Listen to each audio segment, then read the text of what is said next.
Okay, good evening, all of you. Good evening. Good evening, Surabhi. Good evening, Sanket, Sakshi, Yogini, Aditi. Good evening, Samiksha. Good evening, Swati, Priyadarshini, Really, Lavanya, Rani. Good evening, all. Very good evening students. चलो तो आज का session हम लोग start कर रहे हैं। आपको याद होगा हम लोग ह्यूमन फिजियोलॉजी जिसमें बॉडी फ्लूइड एंड सर्कुलेशन का स्टडी कर रहे हैं, जिसमें हमारा हीमेटोलॉजी मींस ब्लड वाला पोर्शन जो है ये ऑलरेडी हो चुका है। और इसी के साथ साथ अभी हम लोगों को यहाँ पे जो है लास्ट लेक्चर में जैसे कि मैंने यहाँ पे आप लोगों को ब्लड कोएगुलेशन जो है ये वाला पोर्शन जो है वो समझाया था। ठीक है, तो आज जो है यहाँ पे कोएगुलेशन ऑफ ब्लड जो है इसका कुछ लास्ट का कंसेप्ट जो है वो रह गया है। फिर ब्लड ग्रुप और एरिथ्रोब्लास्टिसिस फेटालिस क्या होता है ये भी आज के सेशन में हम लोगों को समझना है। तो सबसे पहले रिस्पॉन्स करो, कल का सारा पार्ट क्लियर है आप लोगों को? मेरा आवाज सही तरह से समझ में आ रहा है? सारी चीजें क्लियर है? तो हम आगे कंटिन्यू करेंगे अभी। ओके ग्रेट, चलो तो आगे बढ़ते हैं बेटा। आज का यहाँ पर स्टार्ट कर रहे हैं, जिसमें आज के इस सेशन में हम लोगों को स्पेशली सबसे पहले जैसे कि कल हम लोगों ने यहाँ पे जो स्टडी किए थे जिसमें हम लोगों ने ब्लड कोएगुलेशन क्या होता है वो समझे थे। बट ब्लड कोएगुलेशन की यदि हम बात करें तो ब्लड कोएगुलेशन में सिर्फ एक या दो फैक्टर्स जो है वो काम नहीं करते हैं जो ब्लड के कोएगुलेशन में हेल्प करते हैं, समझे? ठीक है, तो अब देखिए यहाँ पे जैसे कि फॉर एग्जांपल टोटल 13 फैक्टर्स जो है ये रिक्वायर्ड होते हैं किस चीज में बेटा? ब्लड के कोएगुलेशन में। तो ब्लड की कोएगुलेटिंग मैकेनिज्म जो है जिसमें 13 फैक्टर जिसे रोमन डिजिट के टर्म में रिप्रेजेंट करते हैं। तो factor number 1, factor number 2, factor 3, factor 4, factor 5, factor 6, factor 7, factor 8, factor 9, factor 10, 11, 12, 13। इस तरह से टोटल 13 फैक्टर्स का हम लोगों को स्टडी करना है, जिसमें से फैक्टर नंबर 6 जो है ये नहीं होता है। ओके, तो आपको याद होगा कि मैंने आप लोगों को जो समझाया था कि फाइनली जो फाइब्रिनोजन है ये इनएक्टिव फॉर्म में होता है। तो फाइब्रिनोजन को बेटा रोमन डिजिट के अकॉर्डिंग फैक्टर नंबर 1 में रखा गया है। ठीक है, फाइब्रिनोजन जो है ये जब फाइब्रिन में कन्वर्ट होगा तब जाके ब्लड के साथ मिल करके ब्लड को क्लॉट करता है, समझ रहे हो? बट इसके एक्टिवेशन के लिए हमने यहां पे देखे थे प्रोथ्रोम्बिन। क्या चीज? प्रोथ्रोम्बिन जो होता है ये भी अगेन इनएक्टिव फॉर्म में होता है, जिसको क्या चीज बेटा? थ्रोम्बोप्लास्टिन जो होता है वो एक्टिवेट करता है, समझे? तो यहां पे क्या चीज? थ्रोम्बोप्लास्टिन जो है अकेला काम नहीं करेगा, यहां पे कैल्शियम आयन जो है इसके साथ मिक्स होकर के ये जो है प्रोथ्रोम्बिन को थ्रोम्बिन में कन्वर्ट करेगा, जो फाइब्रिनोजन को फाइब्रिन में कन्वर्ट करता है, तब जाके ही ब्लड जो है क्लॉट होता है। ऐसा पढ़े थे हम लोगों ने कल, याद है आपको? समझे? इसी के साथ साथ कुछ और एडिशनल फैक्टर्स भी है जो यहाँ पे काम करते हैं, जैसे कि फॉर एग्जांपल एक आता है क्विक लेबाइल फैक्टर। क्या चीज? एक फैक्टर यहाँ पे आता है, कौन सा? Quick labile factor. 6 तो होता नहीं है। फिर एक आता है 7th एंटी हीमोफिलिक फैक्टर। आपने देखे होंगे हीमोफिलिया एक डिसीज है जिसे रॉयल डिसीज कहते हैं, हम लोग मेंडेलियन जेनेटिक्स में भी पढ़ेंगे ये। तो इसमें देखो जिस भी पर्सन को हीमोफिलिया होता है ये एक जेनेटिक डिसऑर्डर है, यदि उसको थोड़ा सा भी कुछ कट लगा तो उसकी कंटिन्यूअसली ब्लीडिंग होते रहती, रुकती नहीं है, समझे? क्यों? क्योंकि उस पर्सन की बॉडी में जो ब्लड कोएगुलेशन फैक्टर जो है कौन सा ये 7 और 8। ठीक है, तो इसमें 7, 8 और 9, तो यहां पे देखिए बेटा जो फैक्टर नंबर 8 और 9 है, कौन सा? फैक्टर नंबर 8 और फैक्टर नंबर 9।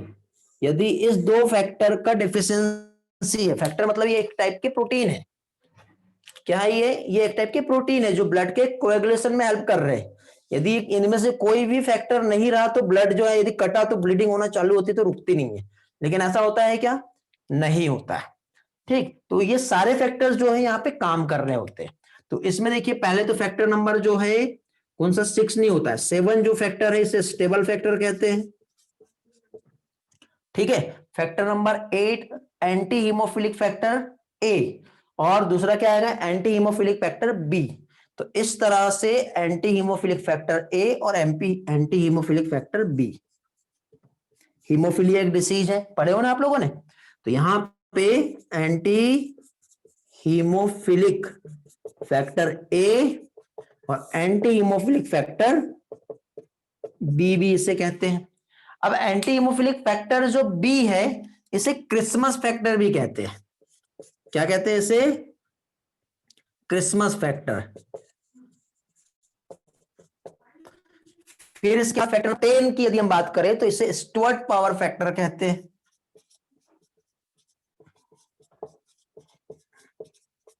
ये सारे फैक्टर जो है हमारे ब्लड के कोएगुलेशन मैकेनिज्म में हेल्प करते हैं। फैक्टर नंबर 10 हो गया। 11 जो है फैक्टर ये है प्लाज्मा थ्रोम्बोप्लास्टिन एंटीसेडेंट। क्या चीज? Plasma thromboplastin antecedent. Okay, factor number 11। 12 की हम बात करें और 13 की, तो 12 जो है एक आता है हैगमैन फैक्टर, और लास्ट में आता है कौन सा बेटा? Factor number 13 fibrin stabilising factor.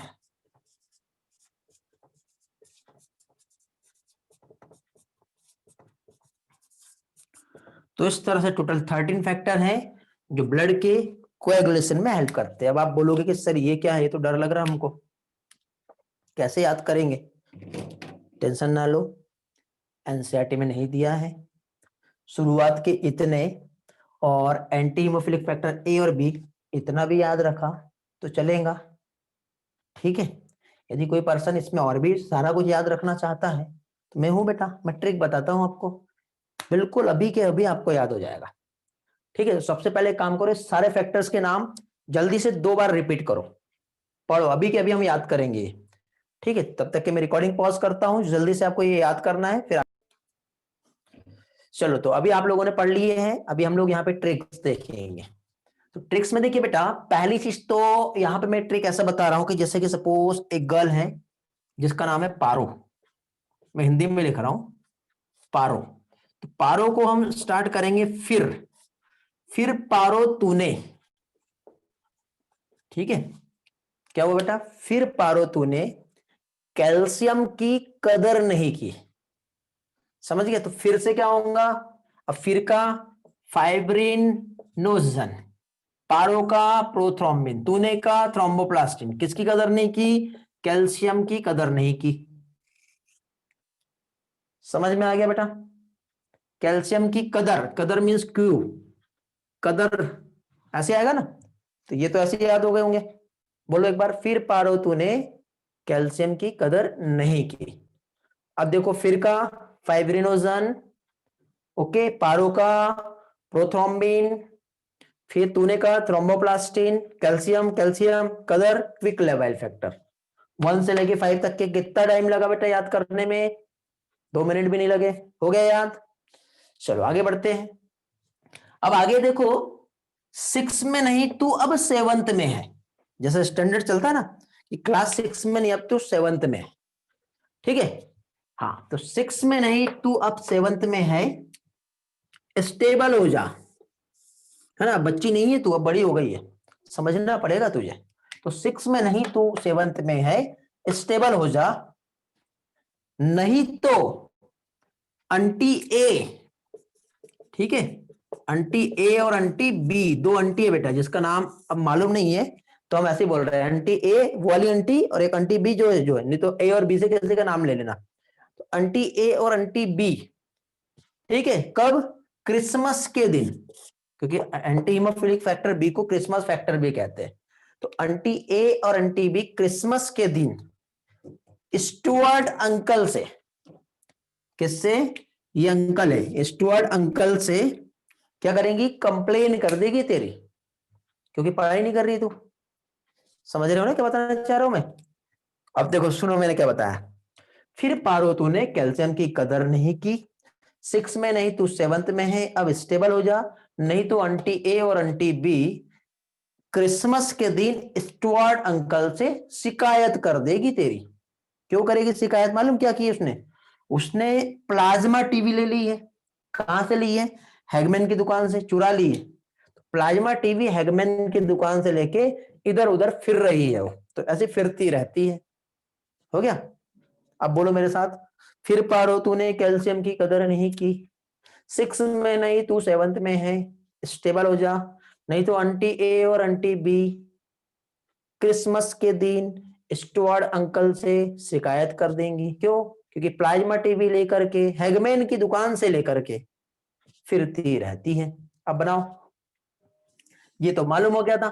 Stable हो जा तो स्टेबल फैक्टर है, 6 में नहीं तो 6 होता नहीं है, 7th में है तो स्टेबल हो जा, एंटी हीमोफिलिक फैक्टर ए और बी क्रिसमस के दिन स्टुअर्ट अंकल से प्लाज्मा टीवी लेकर के प्लाज्मा थ्रोम्बोप्लास्टिन एनसे एंटीसीडेंट हैगमैन फैक्टर फिरती फाइब्रिन स्टेबलाइजिंग फैक्टर। हो गया याद, हेलो, अब नहीं बोलोगे, ठीक है। और ऐसी चीजें बेटा आपको स्कोर बढ़ा के देती है, तो ऐसे छोड़ो नहीं, याद कर लेना, समझे। और ये तो मैं एक लॉजिक एक ट्रिक बता रहा हूं। वेरी गुड, चलो सभी को याद हो गया, बहुत अच्छी बात है बेटा। प्रणय को याद हो गया है, साक्षी को भी याद हो गया है, ठीक है। मैथिली बेटा वीडियो स्टॉप नहीं हुआ है, आप रिज्वाइन कर लो, आपके पास प्रॉब्लम आया होगा। Very good, Vaishnavi, Ranjan, Vaibhav, great. Recording on है बेटा, ऑन है कि नहीं रिकॉर्डिंग, कि पॉज किया, रिकॉर्डिंग ऑन है शायद, हाँ।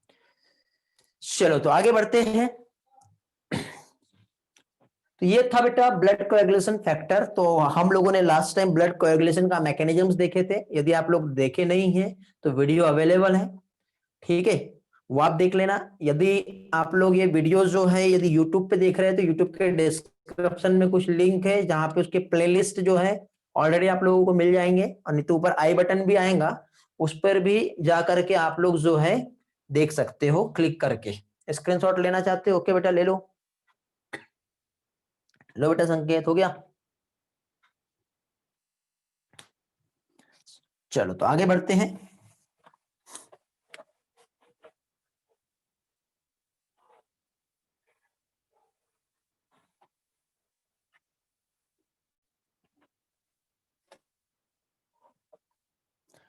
अब हम नेक्स्ट पार्ट देखेंगे। नेक्स्ट पार्ट मींस आज अब हम लोगों को यहां पर ब्लड ग्रुप का स्टडी करना है। क्या देखना है हम लोगों को, अभी अभी यहां पर हम लोगों को ब्लड ग्रुप क्या होता है ये समझना है। तो ब्लड ग्रुप की यदि हम बात करें तो ब्लड ग्रुप को कौन से साइंटिस्ट ने डिस्कवर्ड किया है, क्या बताया है, क्या क्या कंसेप्ट है, क्या सारे पार्ट्स वहां पे आएंगे, ये सारी चीजें अभी हम लोग यहां पे समझेंगे। ओके चलो, सॉरी, ब्लड ग्रुप। अब ब्लड ग्रुप की हम बात करें तो एक साइंटिस्ट है जिनका नाम है कार्ल लेंस्टेनर।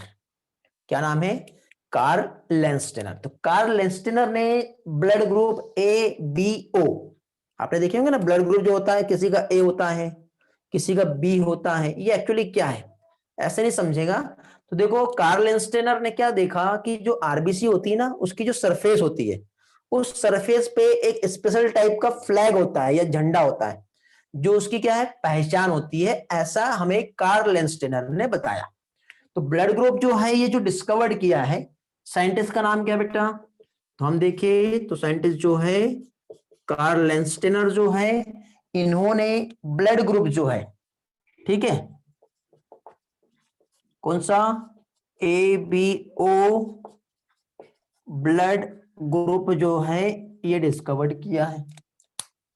ओके हाँ, तो इन्होंने क्या देखे कि जैसे कि सपोज ये एक आरबीसी है, ठीक है, ये एक आरबीसी है, इस आरबीसी पे एक स्पेशल टाइप का फ्लैग देखा तो उसका नाम उन्होंने दे दिया ए।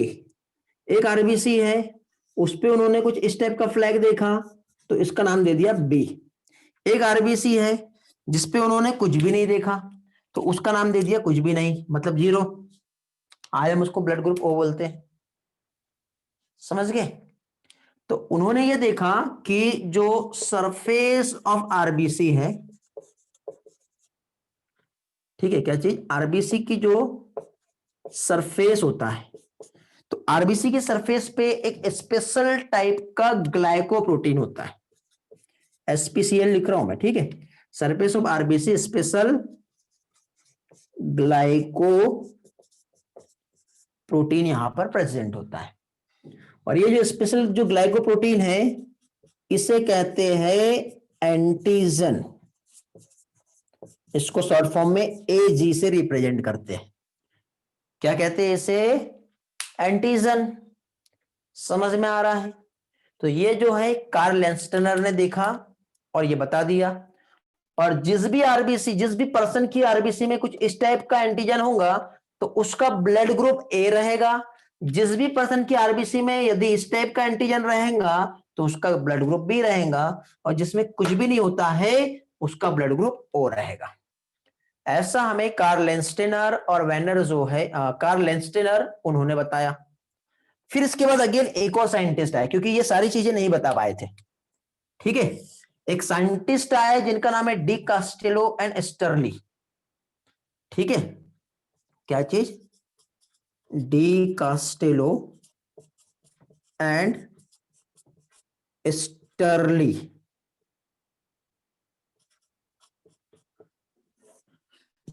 ओके, ठीक है बेटा, मिथिला थोड़ी देर बाद रिवाइज करा दे रहा हूं। तो इन्होंने क्या किए, उन्होंने देखिए कि ये एक आरबीसी है, इस आरबीसी की सरफेस पे एक ऐसे वाले एंटीजन भी दिख रहे हैं और ऐसे वाले भी दिख रहे हैं। तो उन्होंने ब्लड ग्रुप ए बी जो है ये डिस्कवर किया। तो कार्ल लैंस्टेनर ने A B O blood group discover किया, और ब्लड ग्रुप ए बी भी होता है, ये डी कास्टेलो और स्टर्ली ने बताया। ओके वैष्णवी, रिपीट कर दे रहा हूं, वेट करो। ये समझा बेटा बाकी लोगों को? देखो हम लोग ये देख रहे हैं बेटा कि जो ब्लड ग्रुप है ये हम समझने की कोशिश कर रहे हैं। तो ब्लड ग्रुप की यदि हम बात करें तो ब्लड ग्रुप जो है कार्ल लैंस्टेनर ने A B O blood group discover किया है, और डी कास्टेलो और स्टर्ली ने A B blood group discover किया है। तो इस तरह से आज हम देखें तो ब्लड ग्रुप जो होता है ए बी ओ और ए बी, ऐसे कितने टाइप के ब्लड ग्रुप होते हैं बेटा? 4 टाइप के होते हैं। समझे कैसे? तो देखो ये जो है यदि हम देखें तो ये आप लोगों को जो दिखाई दे रहा है ये क्या है, आरबीसी। आरबीसी की ये जो दिख रही है ये क्या है, सरफेस।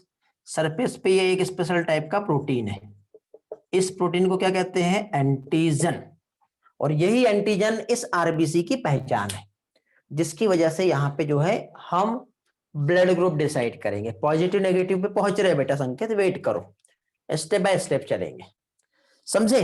तो इसमें हम लोग जो है ये देखेंगे। तो अब देखो यदि किसी पर्सन की जो आरबीसी है उसमें जो एंटीजन होगा उसी के जस्ट अपोजिट उसका प्लाज्मा में एंटीबॉडी होता है। जैसे कि फॉर एग्जांपल यदि इसके पास एंटीजन ए है तो इसके पास जो एंटीबॉडी होंगी, एंटीबॉडी को ए बी से रिप्रेजेंट करते हैं, तो उसके पास एंटीबॉडी जो रहेगा वो क्या रहेगा, बी रहेगा। इतना समझा, फिर आगे बढ़ेंगे।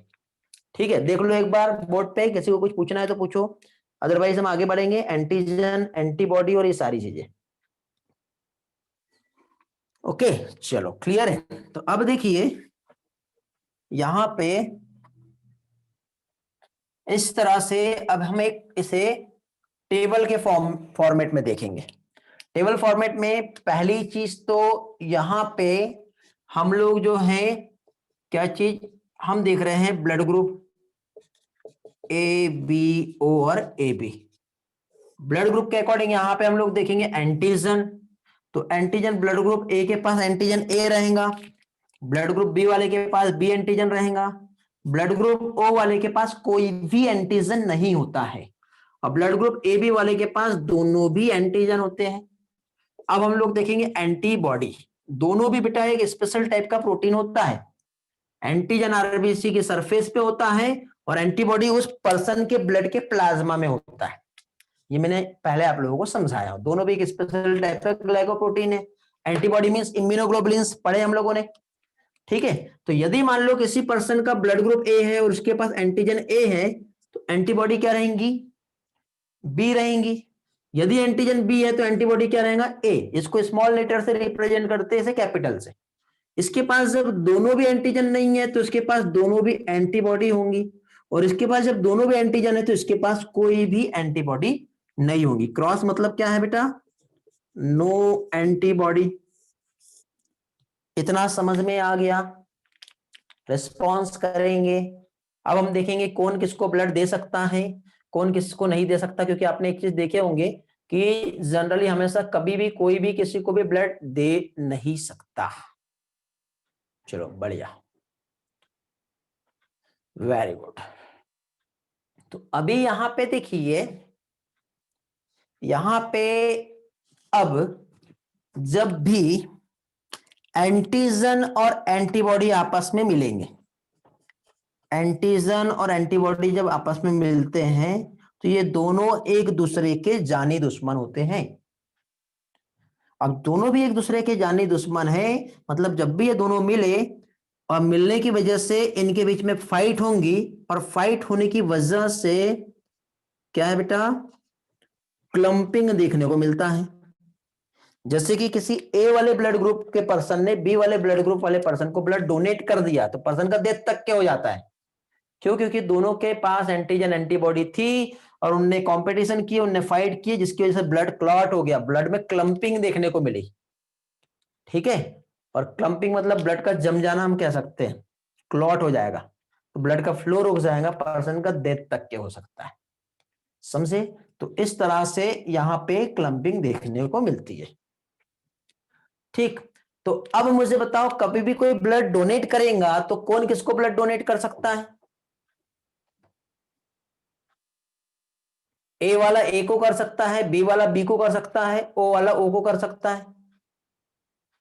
हाँ, वेरी गुड। लेकिन इसमें कुछ यूनिवर्सल डोनर भी होता है और यूनिवर्सल रेसिपिएंट भी होता है, वो भी हम समझेंगे अभी, ठीक है।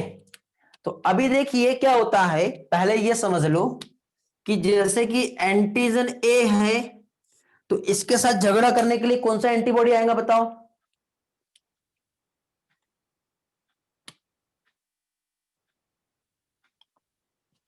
ये वाला दिख रहा है। यदि एंटीजन बी है तो इसके साथ फाइट जो करेगा वो कौन करेगा बताओ, ये वाला, समझ गए। तो ये दोनों भी एक दूसरे को ब्लड डोनेट कर सकते हैं क्या, नहीं, समझ गए।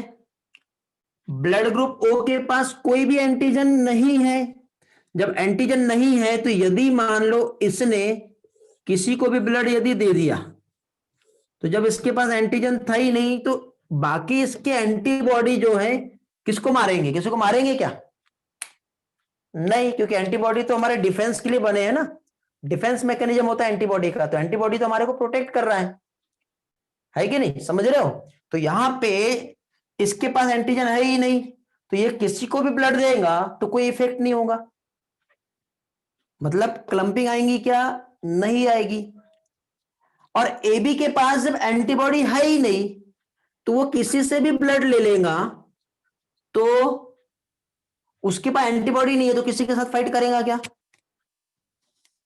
नहीं करेगा। इसलिए ओ यूनिवर्सल डोनर हो गया और ए बी जो है वो क्या रहेगा, यूनिवर्सल रेसिपिएंट रहेगा, समझ गए, क्लियर हुआ।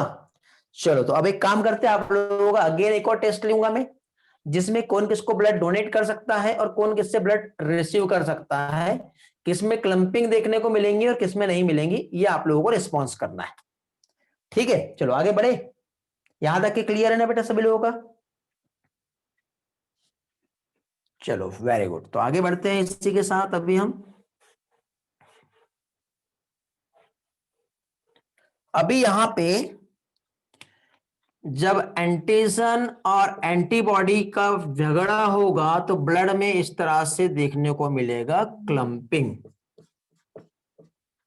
ये किस चीज को बता रहा है बेटा, क्लंपिंग को बता रहा है।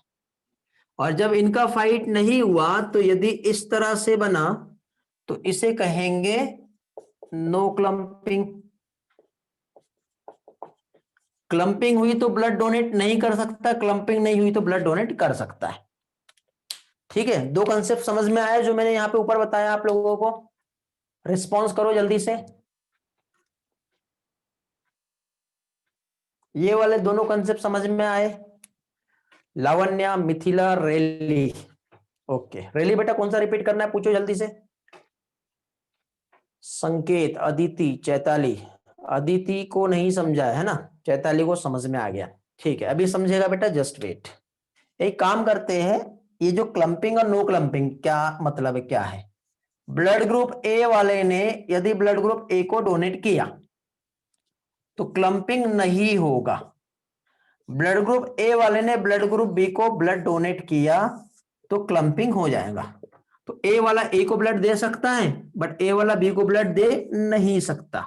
इस ऊपर की मीनिंग का कंसेप्ट ये है। अब समझ में आ गया होगा किसका नो आया था। अदिति आपको समझ में आ गया? और कोई है नो वाले? अभी सभी को समझा? ठीक है, ऐसा कोई पर्सन इसे नहीं समझा तो पूछ लो। ठीक है, बड़े आगे फिर अभी। चलो अब आपका टास्क है। टास्क ये है कि यहां पे मैं इधर ए बी, ए बी और ओ ये बना रहा हूं। ठीक है, इसी के साथ साथ इधर भी मैं ए बी, ए बी और ओ ये बना रहा हूं। ठीक है, एक काम करते हैं, आपका जो चैट है ना वो पब्लिकली जा रहा है, तो एक काम करता हूं, सबसे पहले आपका चैट को मैं प्राइवेट कर लेता हूं। समझे? कुछ लोग चैट प्राइवेट में भेज रहे हैं, बाकी सब चैट टू एवरीवन कर रहे हैं। तो यहाँ पे अभी आप लोगों को जो चैट मुझे सेंड करना है, ठीक है, आप लोग मुझे चैट जो सेंड करेंगे वो कहां पे करेंगे बेटा? को होस्ट में चैट सेंड करेंगे। चैट सेंड करके देखो, चैट को होस्ट में भेजना है अभी। हाँ ठीक है, सभी के आ रहे हैं। ओके, चलो ग्रेट। तो अभी देखिए यहां पे ये जो क्वेश्चन मैं आप लोगों से जो पूछना चाह रहा हूं, ठीक, जैसे कि ब्लड ग्रुप ए वाला ए को यदि डोनेट किया, ये इधर डोनर ग्रुप है, इधर रेसिपिएंट है, ये हम देख रहे हैं। तो इसने इसको ब्लड डोनेट किया तो क्या होगा बताओ? क्लम्पिंग होंगी या नो क्लम्पिंग आएगा?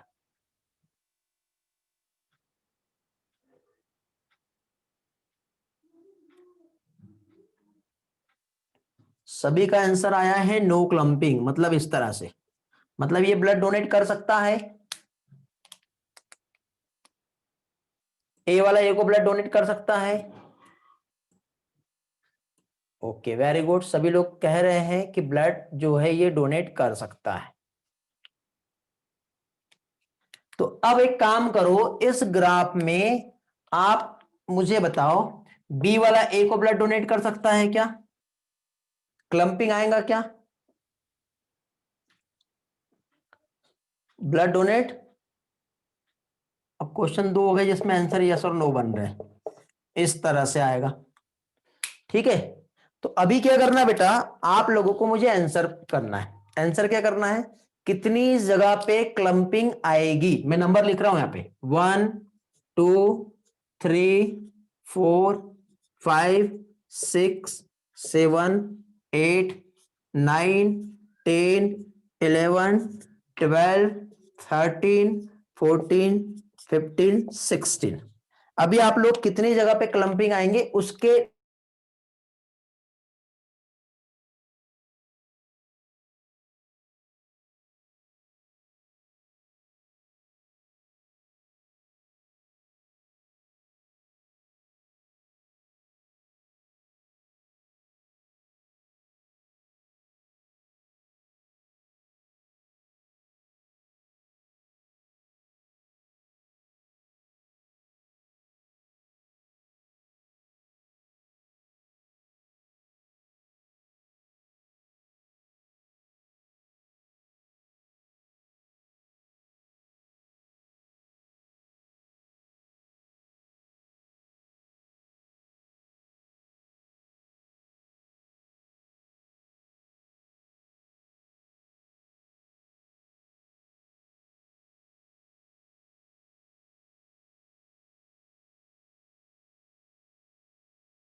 ओके चलो, तो देखिए यहाँ पे पहुंचे थे हम लोग, थोड़ा सा प्रॉब्लम आया है तो वो भी सॉल्व हो गया हमारा।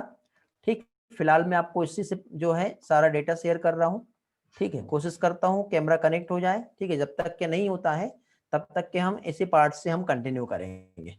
तो इसमें देखिए अभी आप लोगों को जो है ये जो डेटा दिख रहा है, इसमें जितने भी आपको नंबर्स दिखाई दे रहे हैं, ये सारे नंबर्स में आपको मुझे यहाँ पे क्या बताना है बेटा कि कौन कौन सी जगह पर क्लम्पिंग होंगी, क्या चीज कहां कहां पर क्लम्पिंग जो है ये देखने को मिलेगा, उसके नंबर शेयर करना है। ठीक है, स्टार्टिंग 1 से लेके लास्ट तक के बेटा, नो शॉर्टकट, समझ गए क्विकली।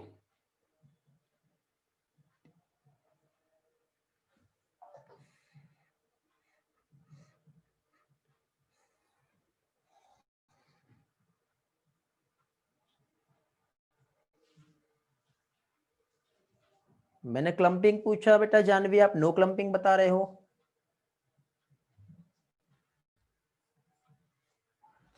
वेरी गुड, योगिनी का आंसर आया है, सही है, बहुत सही है।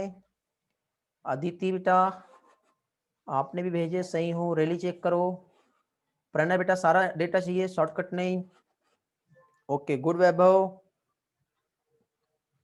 साहिल सिर्फ एक आंसर दिए बाकी नहीं, ऐसा कैसे हो सकता है?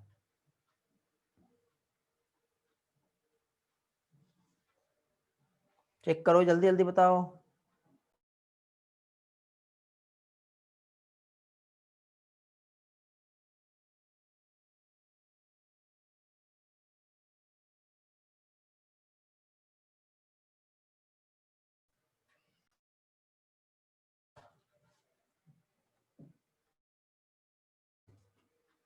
बेटा मयूरी शॉर्टकट नहीं। ओके गुड संकेत, गुड मयूरेश। मयूरेश चेक करो बेटा, कौन सा बता रहे हो आप, क्लम्पिंग बता रहे हो कि नो क्लम्पिंग बता रहे हो? प्रियदर्शनी बेटा सारे आंसर एक साथ दो तभी तो समझ में आएगा आप क्या बताना चाह रहे हो। चलो तो ऑलमोस्ट सभी लोग आंसर्स दे दिए हैं। Okay good Pranay. चलो अपना अपना डेटा अब आप लोगों को चेक करना है बेटा, आपने जो भी यहाँ पे जो शेयर किए हैं मुझसे, कहाँ पे क्या क्या आएगा। ओके चलो, तो ब्लड ग्रुप ए वाला यदि ए को ब्लड डोनेट करेगा और बी वाला बी को डोनेट करेगा, ठीक है, ए वाला ए बी को डोनेट करेगा तो क्या क्या होगा। तो सेम कंडीशन, अब मुझे बताओ बेटा, ए वाला ए को यदि ब्लड डोनेट करता है तो क्या क्लम्पिंग आएगी या नहीं आएगी? क्लम्पिंग नहीं आएगा। क्या रीजन है बेटा? क्योंकि देखो ए के पास जो है एंटीजन ए है बट एंटीबॉडी बी है, इधर भी एंटीजन जो है ए है बट एंटीबॉडी बी है। तो कभी भी एंटीजन ए और एंटीजन ए और एंटीबॉडी बी और एंटीबॉडी बी झगड़ा नहीं करेगा, कभी भी एंटीजन ए और एंटीबॉडी उसके जस्ट अपोजिट रहेंगी तो ही उनके बीच में फाइट होगा, समझे? तो इसलिए यदि हम लोग यहाँ पे देखेंगे तो इसमें हमको एक चीज तो क्लियर हो जाएगी कि यहाँ पे जो है क्लम्पिंग जो है देखने को नहीं मिलेगी। बट यही चीज हम बी वाले का ए वाले के साथ देखेंगे तो यहाँ पे हमें इस तरह से क्लम्पिंग देखने को मिलेगी, समझ गए?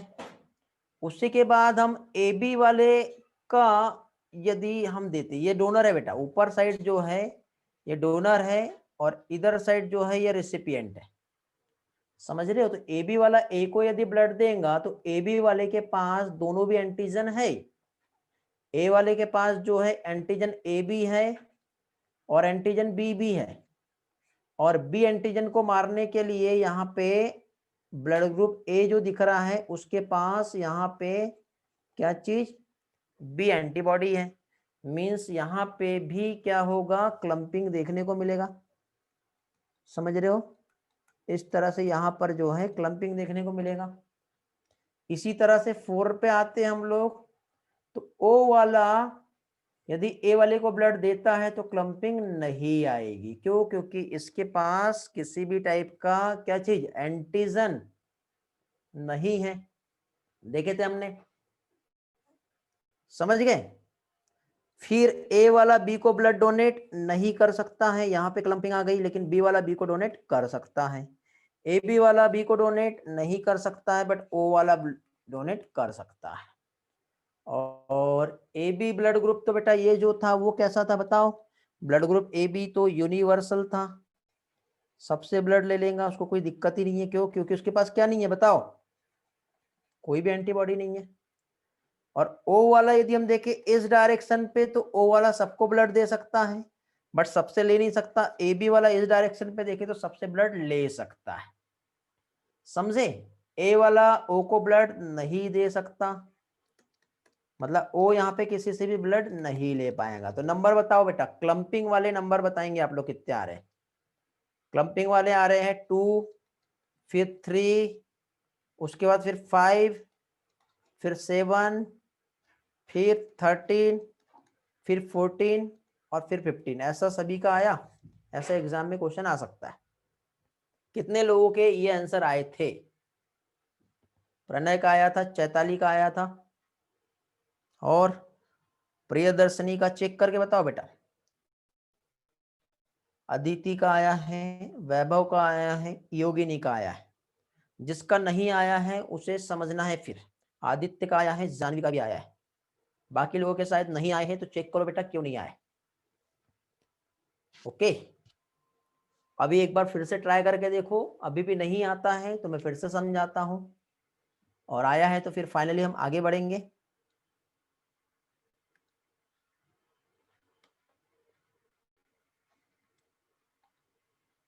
साक्षी का भी राइट है, चलो वेरी गुड। संकेत का भी है, बहुत बढ़िया। तो क्लंपिंग मीन्स क्या कहेंगे बेटा, एग्लूटिनेशन। ठीक है। अब थोड़ी देर पहले किसी एक स्टूडेंट ने मुझसे एक क्वेश्चन पूछा था कि सर ये RH ब्लड ग्रुप क्या होता है। ठीक है, और कुछ लोगों ने बोला था कि सर ये तो ठीक है, बट पॉजिटिव और नेगेटिव ब्लड ग्रुप कैसे समझेंगे हम लोग। तो अब हम लोग यहाँ पे पॉजिटिव और नेगेटिव ब्लड ग्रुप क्या होता है वो हम देखेंगे। ठीक है, तो देखो पॉजिटिव और नेगेटिव ब्लड ग्रुप की यदि हम बात करें, तो अभी हम लोग यहाँ पे क्या चीज बेटा, RH ब्लड ग्रुप की बात कर रहे हैं हम लोग। क्या चीज? RH blood group. अब RH ब्लड ग्रुप की यदि हम बात करें, तो यहाँ पे वही साइंटिस्ट है हमारे, क्या नाम था, कार्ल लेंस्टेनर। ओके, और इसी के साथ साथ एक और साइंटिस्ट था जिनका नाम है वेनर।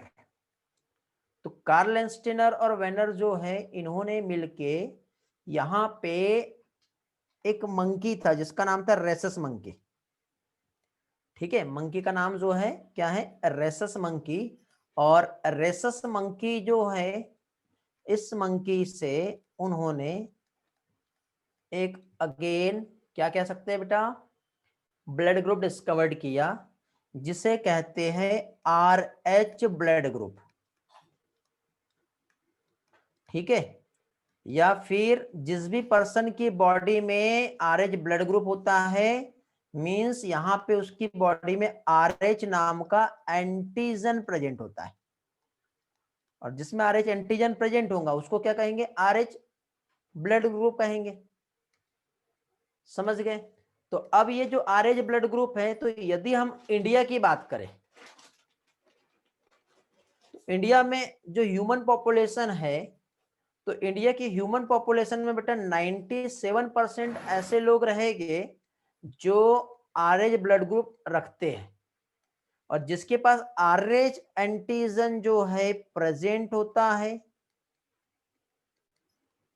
क्या चीज? जिसके पास RH एंटीजन प्रेजेंट होता है उसे RH पॉजिटिव कहते हैं। क्या कहते हैं? जिसके पास RH एंटीजन होता है उसे RH पॉजिटिव। समझ में आया बेटा? और जिसके पास RH एंटीजन नहीं होता है उसको क्या कहेंगे, RH नेगेटिव। तो इंडिया में RH नेगेटिव वाले कितने परसेंट लोग रहेंगे, सिर्फ और सिर्फ 3%। जो इंडियन पॉपुलेशन है वो कैसी होती है, RH नेगेटिव वाली होती है। लेकिन कंप्लीट हम वर्ल्ड का पॉपुलेशन देखें तो 80% जो है ये RH पॉजिटिव रहेगा, कहाँ का, वर्ड का, और 20% जो है वो कैसा रहेगा, RH नेगेटिव होता है। समझे, इतना समझा। तो अब देखो बेटा, RH पॉजिटिव एंटीजन जो कि डोमिनेंट होता है, समझे, ये RH पॉजिटिव एंटीजन जिसके पास RH पॉजिटिव ब्लड ग्रुप है, यदि ये पर्सन जो है किसी को ब्लड डोनेट कर रहा है तो ये किसको डोनेट करेगा, RH पॉजिटिव को। तो RH पॉजिटिव वाला जब RH पॉजिटिव को ब्लड डोनेट करेगा तो यहाँ पे क्लम्पिंग होगा क्या, बताओ, होगा या नहीं होगा, वेरी गुड, क्या नहीं होगा, समझे। लेकिन यदि ये RH पॉजिटिव वाला यदि किसी पर्सन को ब्लड डोनेट करता है और यदि इस पर्सन का ब्लड ग्रुप RH नेगेटिव है तो इस कंडीशन में क्या होंगी बेटा, इस कंडीशन में क्लम्पिंग हो जाएगा, समझे। मतलब इस कंडीशन में ब्लड डोनेट नहीं कर सकते और इस कंडीशन में ब्लड डोनेट कर सकते हैं, ठीक है। तो ये RH पॉजिटिव मतलब अब इसके अकॉर्डिंग किसी पर्सन का ब्लड ग्रुप A पॉजिटिव होता है और किसी का A नेगेटिव होता है। अब मुझे बताओ A पॉजिटिव वाला और A नेगेटिव वाला किसको ब्लड दे सकता है,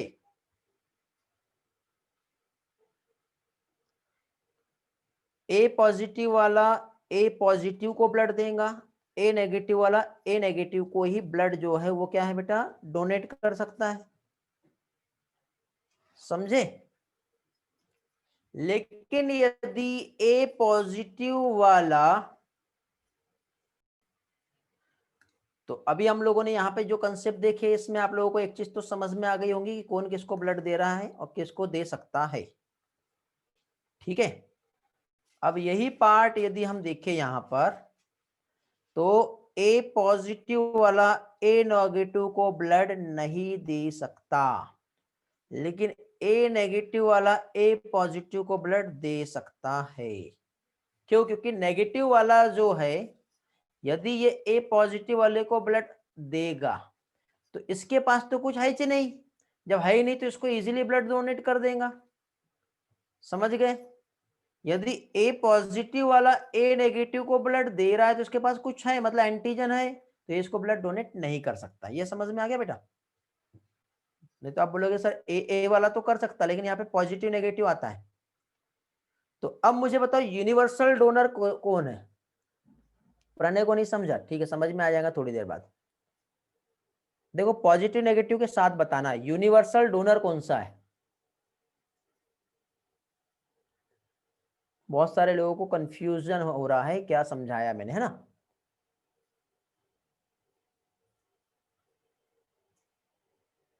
यूनिवर्सल डोनर की बात कर रहा हूं बेटा, A B सारे ब्लड ग्रुप को देखते हुए मैं पूछ रहा हूं यूनिवर्सल डोनर, क्योंकि एग्जाम में यूनिवर्सल डोनर जो है ये क्वेश्चन पूछा जाता है।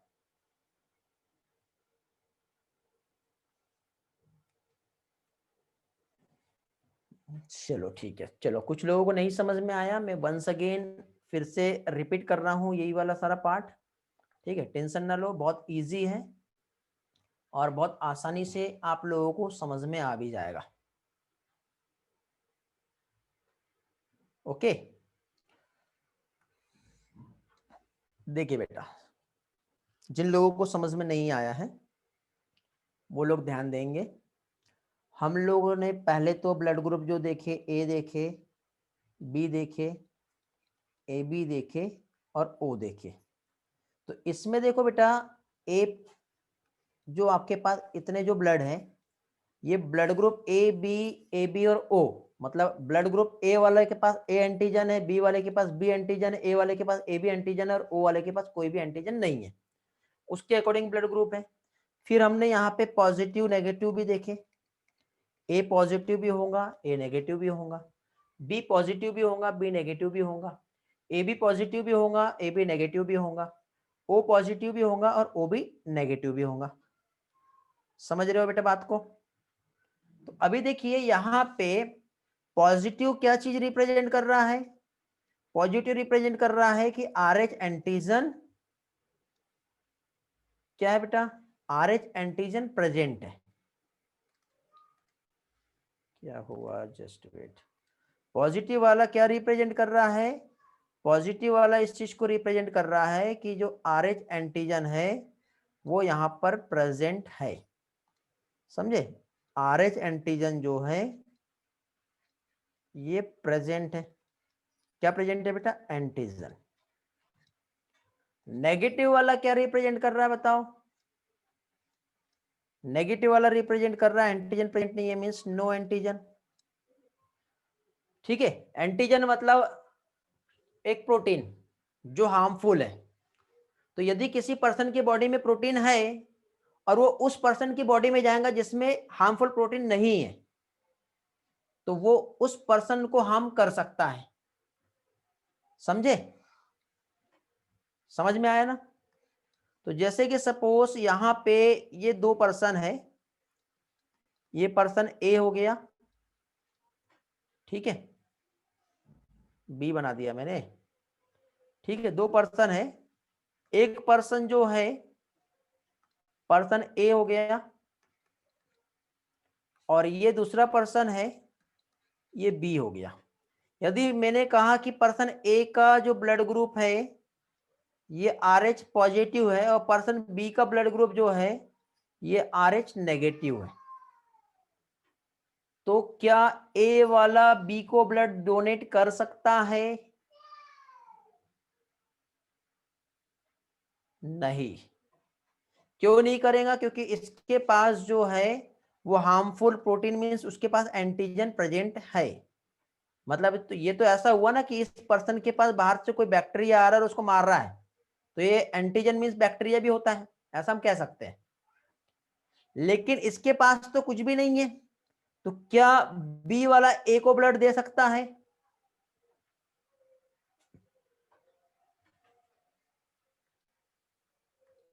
बताओ जल्दी से। वेरी गुड, ठीक है। इसलिए हमेशा याद रखना, पर्सन ए पर्सन बी को ब्लड नहीं दे सकता, बट पर्सन बी पर्सन ए को ब्लड दे सकता है। समझ गए। इसलिए यदि मैं आपसे यहां पे पूछूं कि यहां पे बेटा ये जो ब्लड ग्रुप है, इस ब्लड ग्रुप के अकॉर्डिंग हम यहां पे देख रहे हैं कि ए वाला है पॉजिटिव और ए वाला है नेगेटिव। बताओ कौन किसको ब्लड देगा और कौन किसको नहीं देगा? ए पॉजिटिव ए नेगेटिव को ब्लड नहीं दे सकता। ए पॉजिटिव सिर्फ ए पॉजिटिव वाले को ही दे सकता है। ए नेगेटिव वाला ये दोनों को दे सकता है, ए नेगेटिव वाला ए नेगेटिव को भी दे सकता है और ए पॉजिटिव को भी दे सकता है। समझे, समझ में आया बेटा क्या बताया मैंने? क्लियर हुआ? चलो तो अब एक काम करते हैं, बड़ी लंबी लिस्ट बना लेते हैं। ब्लड ग्रुप ए है, ब्लड ग्रुप बी है, ब्लड ग्रुप ए बी है और ब्लड ग्रुप ओ है। सबसे पहले हम लोग यहां पे पॉजिटिव बनाएंगे। अब बताओ ब्लड ग्रुप ए वाला किसको दे सकता है? ए पॉजिटिव किसको दे सकता है बताओ? ओनली ए पॉजिटिव को ही देगा। बी पॉजिटिव किसको ब्लड दे सकता है बताओ? Very good, only B positive को ही देगा। ए बी पॉजिटिव किसको दे सकता है बताओ?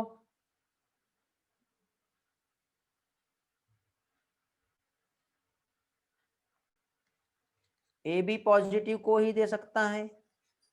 ओ पॉजिटिव किसको दे सकता है बताओ?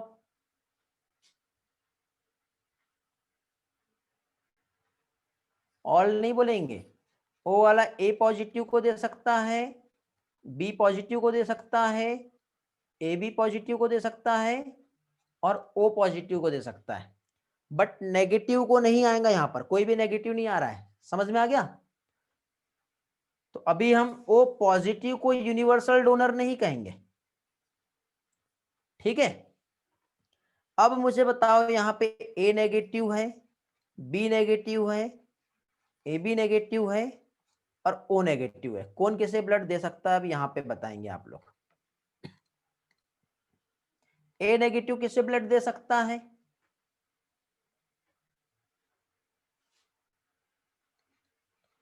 ए पॉजिटिव और ए नेगेटिव दोनों को दे सकता है।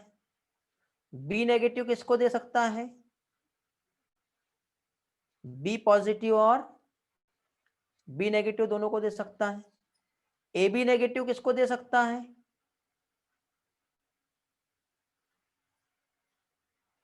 A B negative, A B positive और ए बी नेगेटिव दोनों को दे सकता है। ओ नेगेटिव किसको दे सकता है बताओ?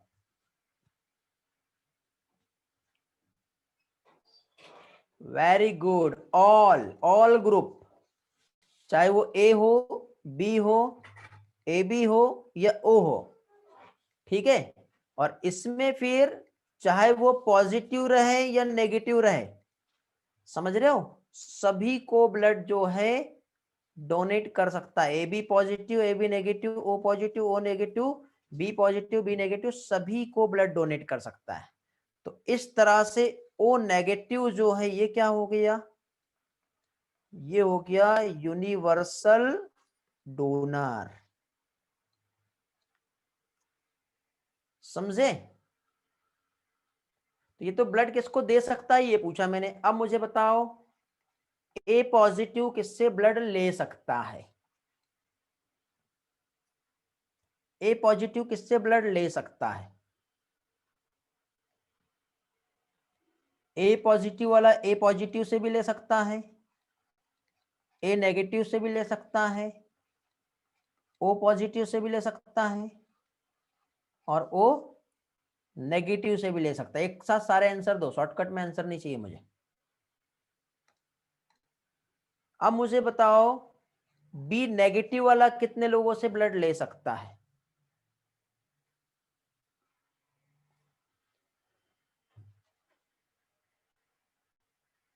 वेरी गुड, बी नेगेटिव वाला सिर्फ और सिर्फ बी नेगेटिव और ओ नेगेटिव वाले से ही ब्लड ले सकता है। चलो मुझे अभी ये बताओ ए बी पॉजिटिव किससे ब्लड ले सकता है?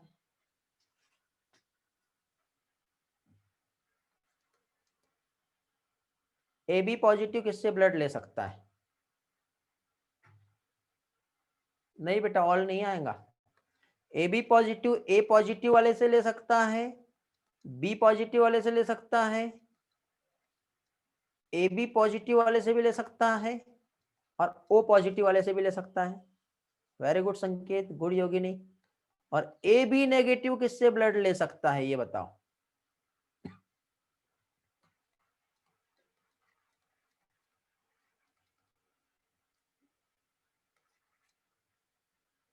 ए बी नेगेटिव में आएगा बेटा ऑल। ए बी नेगेटिव वाला जो ब्लड लेगा, चाहे वो ए रहे, बी रहे, ए बी रहे या फिर ओ रहे, फिर वो पॉजिटिव रहे या फिर नेगेटिव रहे, सभी से ब्लड जो है ये ले सकता है। इसलिए ए बी नेगेटिव जो है ये क्या हो गया? यूनिवर्सल रिसेप्टर, यूनिवर्सल रेसिपिएंट, समझे? अब ब्लड ग्रुप वाला कंसेप्ट समझ में आ गया आप लोगों को? Hello, very good. तो अब हम लोग यहाँ पे एक डिसीज पढ़ेंगे बेटा जिसे बोलते हैं एसडीएन। क्या बोलते हैं? एसडीएन। एसडीएन को बोलते हैं हीमोलाइटिक डिसीज ऑफ न्यूबॉर्न, ठीक है। क्या कहते हैं इसे? इसे कहते हैं हीमोलाइटिक डिसीज ऑफ न्यूबॉर्न। अब haemolytic disease of newborn, it is also known as erythroblastosis fetalis,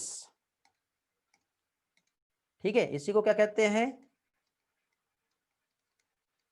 erythroblastosis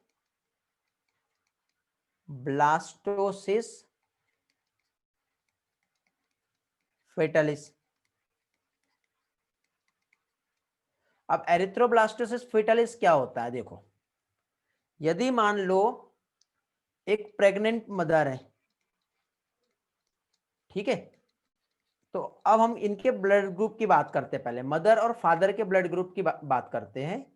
ठीक, यदि मान लो मदर का ब्लड ग्रुप जो है RH नेगेटिव है और फादर का ब्लड ग्रुप जो है RH पॉजिटिव है, और मान लो इस टाइम पे ये जो गर्ल यदि प्रेग्नेंट हुई है और इस टाइम पे यदि प्रेगनेंसी के टाइम पे इसने बियर की है एक फिटस, और यदि इसका जो फिटस है, इसके फिटस में जो एम्ब्रियो या जो बच्चा है, यदि ये RH पॉजिटिव रहा, क्या चीज, RH पॉजिटिव रहा, और इस टाइम पे यदि चाइल्ड बर्थ हुआ, ठीक है, यदि इस कंडीशन में यदि चाइल्ड बर्थ होता है तो फर्स्ट चाइल्ड बर्थ जो रहेगा, यदि फर्स्ट डिलीवरी होती है इस मदर की, तो क्या होगा,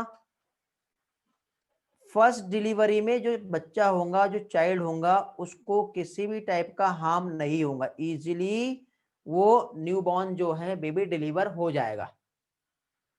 ठीक है, ये फर्स्ट प्रेगनेंसी के टाइम पे होगा। लेकिन यदि सेकेंड टाइम पे यही कंडीशन बनती है कि मदर जो है वही वाली मदर है, ठीक है, मदर दूसरी नहीं बदलेगी, ठीक है, नहीं तो आप बोलोगे मदर बदल गई, फादर भी नहीं बदलेगा, ठीक है, फादर भी वही रहेगा। तो मदर जो है इसका यदि ब्लड ग्रुप RH नेगेटिव है, फादर का ब्लड ग्रुप जो है RH पॉजिटिव, वही पुरानी वाली बात कर रहा हूँ बेटे, दूसरी नहीं है। ये मदर की पहली बार प्रेगनेंसी हुई थी, बेबी डिलीवर हो गया था, ठीक है। अब ये मदर सेकंड टाइम प्रेग्नेंट हुई है, ठीक है, और सेकंड टाइम प्रेग्नेंट होने की वजह से यदि हम देखेंगे, अब इमेजिन करो थोड़ा सा डायग्राम जो है, जो मैं बनाना चाह रहा हूं, समझ लो क्या समझाना चाह रहा हूं। ठीक है, तो सेकंड टाइम यदि यहाँ पे इसका जब बच्चा हुआ और ये भी यदि RH पॉजिटिव रहा, तो इस टाइम पे डिलीवरी पॉसिबल नहीं हो पाएगी बेटा। सेकंड टाइम बच्चा जो है वो बर्थ के पहले ही उसका डेथ हो जाएगा, समझे, इसलिए उसको हम SDN कहते हैं, haemolytic disease of newborn. Already बच्चे की यहाँ पे डेथ हो जाएगी। हाँ, अब क्यों होता है ऐसा, इस कंसेप्ट को हम समझेंगे अभी। ठीक है, डेथ हो गई है, अब ये क्यों हुआ ये हम समझने की कोशिश करेंगे। अभी इतना समझा ना आपको क्या बताया मैंने, देखो थोड़ा स्क्रीन छोटा करके समझा देता हूँ क्या बताया मैंने। यहाँ पे देखो हम लोग जो कंसेप्ट समझ रहे हैं वो SDN समझ रहे हैं, haemolytic disease of newborn. It is also known as erythroblastosis fetalis. ठीक है, तो एरिथ्रोब्लास्टोसिस फेटालिस जो है ये क्या होता है ये समझा रहा हूं मैं आपको। तो एरिथ्रोब्लास्टोसिस फेटालिस में क्या होगा, यदि मदर का blood group RH negative, father का ब्लड ग्रुप RH पॉजिटिव है, तो RH पॉजिटिव मतलब इसके पास RH एंटीजन प्रेजेंट है, और RH एंटीजन जब इसके पास प्रेजेंट है तो ये RH एंटीजन उसके बच्चे में गया। RH पॉजिटिव उसके बच्चे में कहां से आया बताओ, बच्चे में आया ना, तो RH पॉजिटिव तो इसके बच्चे में आया। तो अब बच्चे में आने के बाद क्या होता है, आप देखना मदर का उस बच्चे के साथ जो कनेक्शन होता है, तो मदर का हमेशा अपने बच्चे के साथ जो कनेक्शन होता है with the help of placenta होता है। ठीक है, यहाँ पे इस बच्चे के साथ इसका जो कनेक्शन होगा वो किसके थ्रू होगा, प्लेसेंटा के थ्रू होता है। प्लेसेंटा मतलब एक कॉर्ड होता है इस तरह से, जिसकी वजह से मदर से जो भी न्यूट्रिएंट या ऑक्सीजन है उस बच्चे को क्या होंगी, ट्रांसफर होंगी। जानते हो ना प्लेसेंटा। तो अभी क्या हुआ, जब फर्स्ट टाइम चाइल्ड बर्थ हुआ था तो उस बच्चे को कोई हार्म नहीं होगा, लेकिन जब फर्स्ट टाइम चाइल्ड बर्थ हुआ तो इस प्लेसेंटा से जो भी बच्चे के पास ये जो RH पॉजिटिव था वो कहां चला गया है, वो उसकी मदर में चला गया है। समझ गए। अब जब RH पॉजिटिव एंटीजन यदि ये ट्रांसफर हुआ है कहां पर, मदर में, किसके थ्रू ट्रांसफर हुआ है, थ्रू प्लेसेंटा। समझ रहे हो, मदर में थ्रू द प्लेसेंटा जब RH पॉजिटिव एंटीजन ट्रांसफर हुआ है यदि, तो अभी देखिए क्या होने वाला है यहां पर। ठीक है, अब ट्रांसफर हुआ है तो देखो मदर के पास बाहर से कोई एंटीजन आया, जैसे कि फॉर एग्जांपल, जैसे कि ये कोई पर्सन है, इस पर्सन के पास यदि कोई बैक्टीरिया वायरस यदि आएगा तो इसकी पर्सन की बॉडी उसको प्रोटेक्ट करने के लिए क्या करेंगी, एंटीबॉडी बनाएगा ना, ये तो एंटीजन है। और जब एंटीजन अंदर आ रहा है तो एंटीबॉडी बनेगी और वो एंटीबॉडी उसको क्या करेगी, मार देगी। तो ऐसे यहां पर भी हो रहा है। ठीक है। यदि यहाँ पे प्लेसेंटा के थ्रू जब वो एंटीजन अंदर आया तो मदर की बॉडी ने उसको मारने के लिए क्या बनाया, एंटीबॉडी। उसको क्या बोलते हैं, एंटी RH एंटीबॉडी। क्या बोलेंगे इसे, एंटी RH एंटीबॉडी। तो ये एंटी RH एंटीबॉडी कब बन रही है बेटा, जब फर्स्ट टाइम डिलीवरी हो गई है, पहला बच्चा हो गया है, समझे। तो फर्स्ट डिलीवरी के टाइम पे ये एंटीबॉडी बनी, इसलिए पहले बच्चे को कुछ भी नहीं हुआ। लेकिन अब जब दूसरा बच्चा होगा तो, और दूसरे बच्चा यदि RH पॉजिटिव निकला तो मदर के पास उसको मारने के लिए क्या है, एंटीबॉडी है। तो सेकंड बच्चे को बर्थ के पहले ही क्या करेगी, वो मार देगी।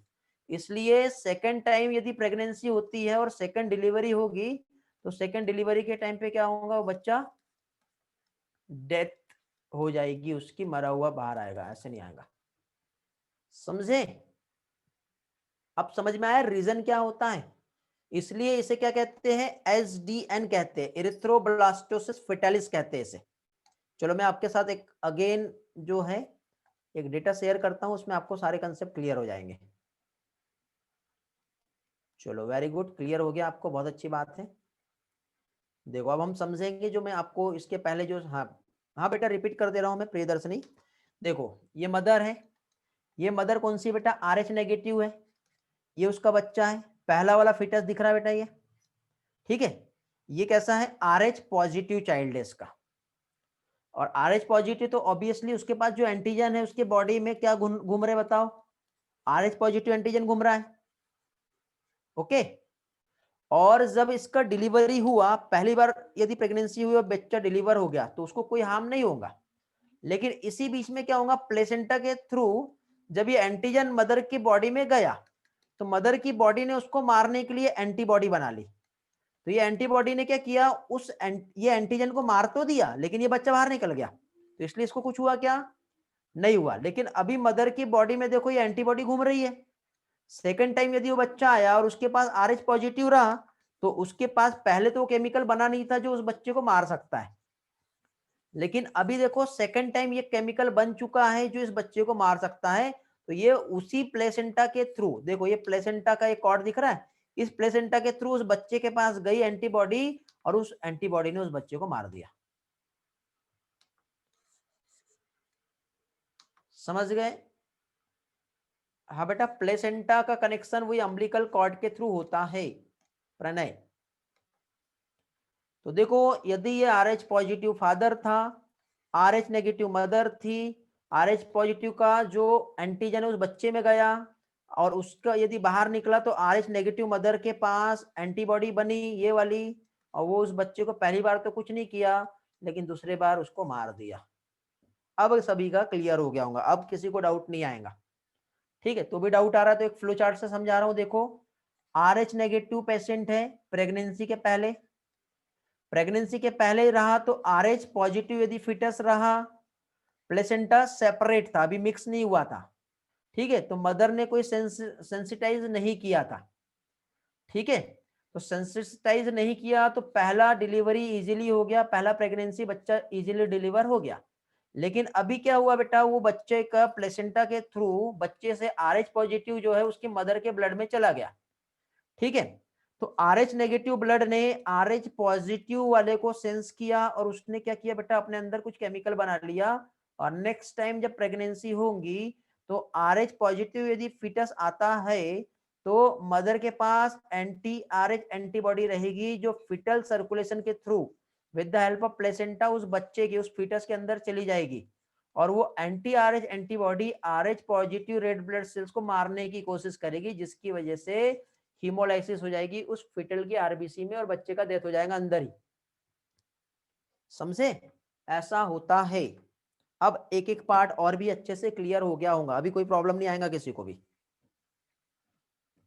समझ गए बेटा, चलो तो वेरी गुड, उम्मीद करता हूं एक एक पार्ट आपका बहुत अच्छी तरह से क्लियर हो गया होगा। यही वाला आज का हमारा लेक्चर था, यही सेशन हमारा था जो बहुत इंपॉर्टेंट था, ठीक है। अभी किसी का कुछ डाउट है तो अभी आप लोग पूछ सकते हो मुझसे, नहीं है तो फाइनली फिर आगे का पोर्शन हम नेक्स्ट लेक्चर में कंटिन्यू करेंगे। ऑलमोस्ट टाइम हो चुका है। इससे मदर पे इफेक्ट नहीं होता क्या? मदर पे तो इफेक्ट होगा ना। देखो अब ऐसी कंडीशन होती है, वैसे तो पहली चीज तो देखो जेनेटिकली, अब एग्जाम में आपको नीट में क्वेश्चन आएगा, ठीक है। अब नीट में आपको एक क्वेश्चन आएगा कि जेनेटिकली कौन सी मैरिज अवॉइड है। तो अवॉइड ऐसा है कि यदि मान लो RH पॉजिटिव मेल और RH नेगेटिव फीमेल यदि रहा तो शादी जो मैरिज है वो नहीं करने दी जाती है, समझे। इसलिए मैरिज करने के पहले ब्लड ग्रुप चेक किया जाता है। जितने समझदार लोग हैं ये काम करते हैं, और जो नहीं है समझदार वो सजा भुगतते हैं फिर। ओके, समझ गए बेटा। पीडीएफ शेयर नहीं हो पाएगा, वैसे कोशिश करूंगा शेयर करूं, बट पीडीएफ फॉर्मेट में मैंने लेक्चर नहीं लिया हूं, ठीक है। वो कहीं का पेज कहीं है, तो भी कोशिश करता हूं क्रॉप करके मैं आपके लिए पीडीएफ बना दूं और शेयर कर दूं। बाकी वीडियो देख सकते हो आप, वीडियो तो रिकॉर्ड हुआ है, मैं वीडियो पोस्ट कर दूंगा, आप वहां से स्क्रीनशॉट लेके देख सकते हो सारी चीजें जो बताया मैंने, ठीक है। अब आप बोलोगे कि सर यदि ये कंडीशन आई गई तो क्या करना है, ठीक है। अब हर कोई जो है, अब गांव में तो ऐसा होता नहीं जो ब्लड ग्रुप चेक करके ही मैरिज करेंगे, ठीक है। फिर क्या किया जाए? तो बेटा इसके लिए एक इंजेक्शन जो है एंटीबॉडी बनाया गया है, जो एंटी RH एंटीबॉडी जो होता है, ठीक है। ये रेडीमेड एक इंजेक्शन के थ्रू जैसे डिलीवरी हुई ना, यदि ऐसा कंडीशन मिला, जैसे डिलीवरी होती है और इमीडिएटली देखना हॉस्पिटल में तुरंत एक बच्चे का ब्लड चेक किया जाता है, वो छोटे से बच्चे का खून निकाल के, ठीक है, उसका ब्लड चेक किया जाता है कि कुछ ऐसा गड़बड़ तो नहीं है, ठीक है। और ये पहले से ही बेटा प्रेडिक्शन हो जाता है, क्योंकि यदि मान लो मदर का ब्लड ग्रुप और फादर का ब्लड ग्रुप यदि चेक कर लिया, तो पहले से ही प्रेडिक्ट कर लिया जाता है कि ये कंडीशन बन सकती है। और ऐसी यदि कंडीशन बनी तो उस टाइम पे इमीडिएटली जैसे बेबी डिलीवर हुआ, इमीडिएटली इंजेक्शन के थ्रू एक एंटी RH एंटीबॉडी यदि उस मदर में जो है यदि पहुंचा दी जाए, तो मदर का इम्यून सिस्टम जो है वो सेंस नहीं करेगा, और मदर की बॉडी में यदि वो केमिकल बनाने का प्रोसेस नहीं रहा, तो फिर सेकेंड डिलीवरी जो है उसको भी प्रोटेक्ट किया जा सकता है, समझे। बट वो उस केस में 100% सक्सेस मिलेगा इसकी गारंटी नहीं है, समझ में आ गया। नेगेटिव पॉजिटिव को डोनेट कर सकता है बेटा, AB पॉजिटिव यूनिवर्सल रेसिपिएंट होगा। हाँ बेटा, AB पॉजिटिव यूनिवर्सल रेसिपिएंट होगा बेटा, हाँ सही बोल रहे आदित्य, शायद मैंने कुछ उल्टा तो नहीं बता दिया इसके पहले। AB पॉजिटिव जो है ये AB नेगेटिव से भी लेगा, हाँ AB पॉजिटिव यूनिवर्सल रेसिपिएंट रहेगा, AB नेगेटिव वाला सिर्फ नेगेटिव से ही लेगा, तो ये यूनिवर्सल रेसिपिएंट नहीं रहेगा, ठीक है। लेकिन जब आपको पॉजिटिव और नेगेटिव नहीं पूछा गया, तो O यूनिवर्सल डोनर और AB यूनिवर्सल रेसिपिएंट रहेगा, समझ गए। ओके, क्लियर हो गया। अभी किसी के कुछ डाउट है? कुछ भी डाउट हो तो पूछ सकते हो, बट एक एक पार्ट क्लियर हो गया होगा। अगर मॉम का पॉजिटिव एंड फादर का नेगेटिव हुआ, नहीं बेटा, जब ये कंडीशन उल्टी हो गई, जब फादर के पास कोई एंटीजन मारने वाला है ही नहीं और मदर का यदि पॉजिटिव नेगेटिव है तो उससे कोई फर्क नहीं पड़ता, उस केस में ये कंडीशन नहीं बनेगी, ठीक है। ये तो बहुत अच्छी बात है। 36 स्टूडेंट दिख रहे हैं, कितने स्टूडेंट है जिसका नेगेटिव ब्लड ग्रुप है? हैंड रेज करेंगे। अभी आपको समझ में आ जाएगा कि मैंने आपको 80% और 20% और इंडिया का 97 और 3% जो रेशियो बताया उसमें क्या क्या है। मदर और फादर RH नेगेटिव नेगेटिव रहा तो कोई दिक्कत नहीं, मदर फादर RH पॉजिटिव और RH पॉजिटिव रहा तो भी कोई दिक्कत नहीं। सिर्फ एक ही केस में प्रॉब्लम आती है, फादर पॉजिटिव मदर नेगेटिव रहेंगी तब, बाकी कोई भी केस आए कोई प्रॉब्लम नहीं आती, समझ गए। किसी को कुछ पूछना है? चलो वेरी गुड। कितने लोग हैं बेटा नेगेटिव ब्लड ग्रुप वाले? ओनली वन, संकेत। कोई है ओ नेगेटिव और ओ पॉजिटिव वाला? कोई है दानी पर्सन जो यूनिवर्सल डोनर है, कि बस सब लेंगे ही? संकेत, अदिति, वेरी गुड। साक्षी, अभी बोलने के बाद सभी के हैंड रेज हो रहे हैं।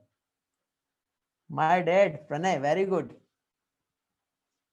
वो पॉजिटिव है, मिथिला, वेरी गुड। जानवी, वो पॉजिटिव, हाँ वो है, अच्छी बात है। वो नेगेटिव है, बहुत अच्छी बात है, बट आपके लिए बहुत रिस्की है। आप सभी को बहुत कुछ दे सकते हो बट किसी से कुछ ले नहीं सकते, आप दानी लोग हैं, डोनर हो, वेरी गुड। चलो तो फाइनली आज का लेक्चर एंड करते हैं। मजा आया होगा आप लोगों को। मिलते हैं फिर नेक्स्ट लेक्चर में। रिवाइज करके आइए बेटा, बहुत टफ क्वेश्चन नहीं आते, बहुत इजी है। कंसेप्ट समझा तो आप सारे क्वेश्चंस को बहुत आसानी से सॉल्व कर सकते हो। किसी को कुछ पूछना है? Okay, bye bye, take care, good night.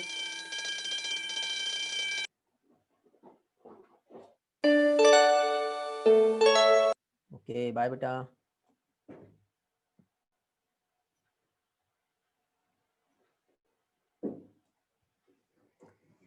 Okay चलो बाय बाय, मिलते हैं नेक्स्ट लेक्चर में।